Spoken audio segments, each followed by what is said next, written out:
Bersiaplah menjelajahi dunia penuh misteri dan kegelapan. Di sini kita akan mengungkap kisah nyata menyeramkan dan legenda urban yang membuat bulu kuduk berdiri.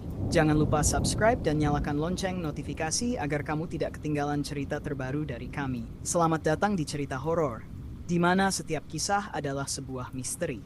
Desa Kampung Makmur terletak di pedalaman Banten adalah tempat yang sunyi dan jauh dari hiruk-pikuk kota. Pada tahun 1967, desa ini dikenal karena ketenangannya yang seolah tak tergoyahkan. Kehidupan di sana berjalan perlahan, mengikuti irama alam yang tenang. Di tengah hutan lebat dan sungai yang jernih, desa ini adalah tempat di mana tradisi dan kepercayaan masih dipegang teguh oleh penduduknya.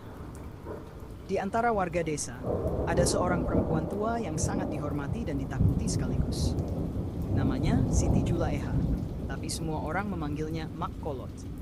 Dengan wajah penuh keriput, rambut putih yang disanggul rapi, dan mata yang tajam, Mak Kolot adalah dukun beranak yang paling dihormati di desa itu. Banyak nyawa telah diselamatkannya, dan banyak bayi yang telah dibantu lahir ke dunia oleh tangannya yang cekatan. Namun di balik profesi mulianya sebagai dukun beranak, Mak Kolot menyimpan rahasia gelap yang tak banyak diketahui orang. Dia tidak hanya membantu kelahiran, tetapi juga mempraktikkan ilmu hitam yang menyeramkan. Setiap kali membantu persalinan, dia diam-diam mengambil ari-ari bayi yang baru lahir. Bukan untuk dikubur seperti tradisi yang biasa dilakukan, melainkan untuk dimakan. Ari-ari tersebut adalah sumber kekuatan bagi ilmu hitamnya. Dengan kekuatan yang diperoleh dari ari-ari tersebut, Mak Kolot mampu melakukan berbagai praktik ilmu hitam. Dia sering diminta untuk membantu orang-orang yang ingin menggunakan pelet, santet, dan guna-guna untuk tujuan mereka sendiri. Banyak yang datang padanya, memohon bantuan untuk masalah cinta, dendam, atau keinginan yang tak tercapai. Dan Mak Kolot, dengan senang hati memenuhi permintaan mereka tentunya dengan bayaran yang sesuai. Desas-desus tentang kekuatan gelap Mak Kolot telah lama beredar di desa itu. Namun, tak seorang pun berani menantang atau menanyakan kebenaran cerita tersebut. Mak Kolot adalah sosok yang ditakuti dan dihormati sekaligus. Namun, di balik wajah tenangnya, Mak Kolot sebenarnya menyimpan kegelisahan yang mendalam. Pada suatu malam yang gelap dan dingin, di bawah sinar bulan purnama yang pucat, Mak Kolot duduk di ruangannya yang remang-remang. Lilin-lilin yang menyala hanya memberikan sedikit cahaya, menciptakan bayangan-bayangan menyeramkan di dinding. Dia tahu bahwa kekuatannya semakin lemah. Dalam beberapa bulan terakhir, dia tidak bisa mendapatkan ari-ari yang dia butuhkan. Entah kenapa, bayi-bayi yang lahir selalu mengalami komplikasi yang membuat ari-ari mereka tidak bisa diambil. Dalam keputusasaan, Mak Kolot memutuskan untuk memanggil makhluk goib yang selama ini memberinya kekuatan. Dengan hati yang berdebar, dia menyiapkan sesaji dan melantunkan mantra-mantra kuno yang diwarisinya dari leluhur. Asap kemenyan memenuhi ruangan, menambah kesan angker. Tak lama kemudian, sebuah sosok besar dan mengerikan muncul di hadapannya.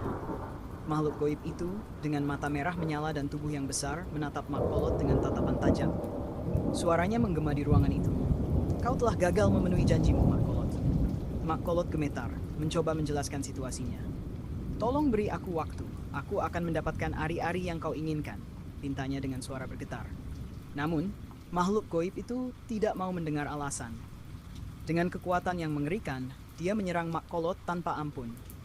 Jeritan Mak Kolot menggema di seluruh desa, tetapi tidak ada yang berani mendekat. Mereka hanya bisa mendengar suara-suara aneh yang keluar dari rumah Mak Kolot. Suara yang membuat bulu kuduk meremang. Keesokan paginya, seorang warga yang kebetulan lewat di depan rumah Mak Kolot menemukan pintu rumah itu terbuka. Dengan hati-hati, dia mengintip ke dalam dan terkejut melihat pemandangan yang mengerikan. Tubuh Mak Kolot tergeletak di lantai, wajahnya telah berubah menjadi tengkorak. Pemandangan itu begitu menyeramkan sehingga dia segera lari dan memberitahu warga desa lainnya. Berita kematian Mak Kolot menyebar dengan cepat. Warga desa berkerumun di depan rumahnya, melihat tubuhnya yang mengerikan. Mereka semua tahu bahwa kematiannya bukanlah kematian biasa. Desas-desus pun berkembang, mengatakan bahwa Mak Kolot telah dibunuh oleh makhluk goib karena gagal memenuhi syarat kekuatannya. Kejadian itu meninggalkan ketakutan yang mendalam di desa Kampung Makmur. Sejak saat itu, tidak ada lagi yang berani mempraktikkan ilmu hitam di desa tersebut. Mereka menyadari bahwa kekuatan gelap selalu menuntut harga yang sangat mahal.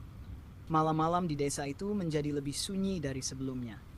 Suara jeritan Mak Kolot masih terngiang di telinga mereka, mengingatkan akan bahaya yang tersembunyi di balik kekuatan yang tidak bisa mereka pahami. Warga desa selalu berdoa agar kejadian mengerikan itu tidak terulang lagi. Cerita tentang Mak Kolot dan ilmu hitamnya tetap hidup dalam bisik-bisik warga desa, menjadi legenda yang menakutkan. Mereka menceritakannya kepada anak-anak mereka sebagai pengingat akan bahaya yang bisa datang dari hasrat untuk mendapatkan kekuatan yang tidak semestinya. Dan hingga kini, rumah Mak Kolot tetap berdiri kosong, menjadi saksi bisu dari tragedi yang pernah menghantui desa Kampung Makmur.